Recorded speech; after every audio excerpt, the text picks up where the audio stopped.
একটি ছেলে ভালো একটি চাকরি পাওয়ার পর তার বাবাকে গিয়ে বলল, বাবা, মানুষ বলে পিতৃঋণ নাকি কখনোই শোধ করা যায় না, তবে তুমি আমার পিছনে সারা জীবন যত টাকা ব্যয় করেছো তা আমি চাইলে এখন 1 বছরের মধ্যে সমস্ত টাকা পরিশোধ করে দিতে পারবো। ছেলে ভেবেছিল তার মুখে এমন কথা শুনে তার বাবা অনেক খুশি হবে, তবে তার বাবা মোটেও খুশি হলো না, বরং মাথা নিচু করে বসে রইল।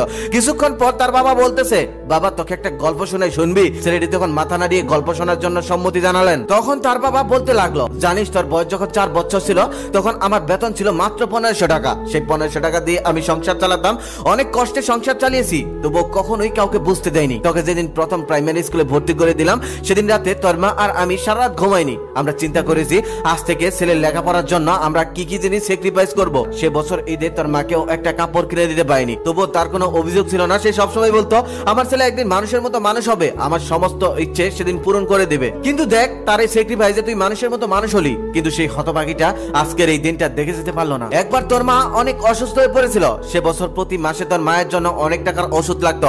আমি ওভারটাইম করতাম, পায়ে হেঁটে অফিসে যেতাম, আবার বাসে চেপে অফিস থেকে ফিরতাম, কিন্তু এগুলো কাউকে বুঝতে দেয়নি, এমনকি তোর মাকেও না। তোর সমস্ত ইচ্ছে তখনও পূরণ করতাম, তোর লেখাপড়ার জন্য তখনও সমস্ত খরচ বহন করতাম। জানিস, একজন পুরুষ থেকে বাবা হতে ছেলেদের কোনো কষ্টই হয় না, সমস্ত কষ্ট মারাই করে থাকে, তবে একজন বাবা থেকে দায়িত্বশীল বাবা হওয়াটা অনেক কষ্টের। আমি জানি আমার তখনকার 1 টাকা আর তোদের এখনকার 1 পয়সা সমান, কিন্তু খেয়াল করে দেখ, তুই ওই 1 টাকা দিয়ে বন্ধুদের নিয়ে আড্ডা দিয়েছিস, ঘুরে বেরিয়েছিস, ট্যুরে গিয়েছিস, নতুন মোবাইল কিনে হেডফোন লাগিয়ে সারা রাত গান শুনেছিস। যখন তুই কলেজে উঠলি তখন আমাদের অবস্থা মোটামুটি ভালো। আমি অনেক কষ্ট করে টাকা জমিয়েছিলাম একটা বাইক কিনবো বলে, সেই বাইক দিয়ে আমি প্রতিদিন অফিসে যাব।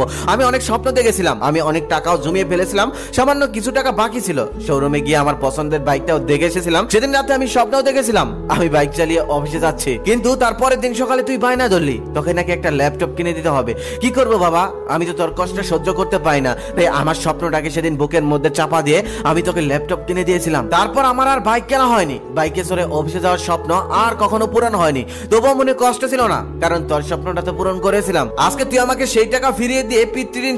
মহান আল্লাহ তাআলার এই ছবিটিকে সম্মান করে ভিডিওটিকে লাইক করে চ্যানেলটিকে সাবস্ক্রাইব করে দাও, কারণ তুমি যদি মহান আল্লাহ তাআলার ছবিকে সম্মান করে চ্যানেলটিকে সাবস্ক্রাইব করে দাও, তাহলে মহান আল্লাহ তাআলা তোমার প্রতি খুশি হয়ে খুব দ্রুত একটি দারুণ সুসংবাদ নিয়ে হাজির হবেন। তো অবশ্যই টের করে